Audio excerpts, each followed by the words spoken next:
Like all Calgarians and all Canadians, my heart breaks as we think about what happened last night. Comme tous les Canadiens, j'ai entendu les nouvelles du Québec hier soir avec choc, avec tristesse et avec colère. Nous sommes forts ici. Nous défendons le pluralisme, la diversité, et nous tous comme Canadiens. Pour moi, j'aime notre ville jumelée Québec depuis que j'ai passé un été à l'Université Laval, mais au nom de tous les Calgariens, nous offrons nos plus sincères condoléances aux victimes, leurs familles, et à tous les Québécois. This terrible act is a reminder that we, in this country, cannot afford to be complacent. We are not immune to hatred, but we will always, always, always stand up to it together. We stand with Canadians from coast to coast to coast, with our political leaders of all stripes, with people of all faiths and all backgrounds. We will not accept hatred and fear. We will not accept xenophobia. We will not tolerate those who spread it. We will not tolerate those who commit atrocities out of cowardice and hatred. We will not allow it to break our spirit, our collective spirit of openness and optimism and love for humanity. When Muslims hear the death, we say, Inna ilahi wa inna ilahi raji'un. It means we belong to God, and to Him we return. And I say that for our brothers and sisters in Quebec today. I say it not because the victims of this terrible act of terror were Muslim, but because they're our fellow citizens. They are our brothers. And I am a person of faith. And true faith binds all people no matter what their spiritual beliefs. My heart doesn't break today because I'm Muslim. My heart breaks because I'm human. It's really easy today to feel that the world is dark. It's easy to feel like the world is broken and that we're helpless to fix it. But we're not helpless.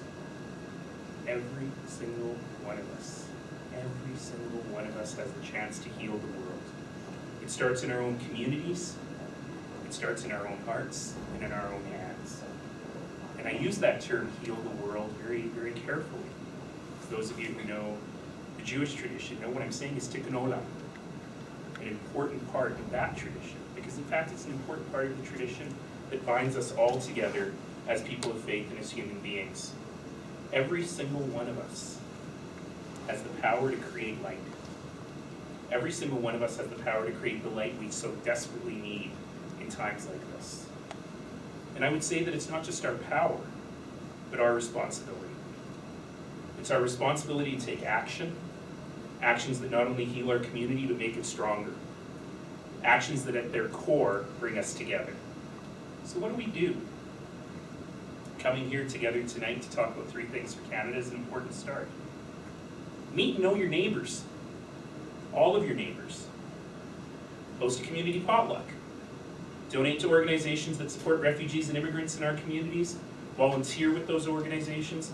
Volunteer for events that celebrate who we are as a diverse and multicultural and pluralistic nation. And this next one's really important. Use your voice.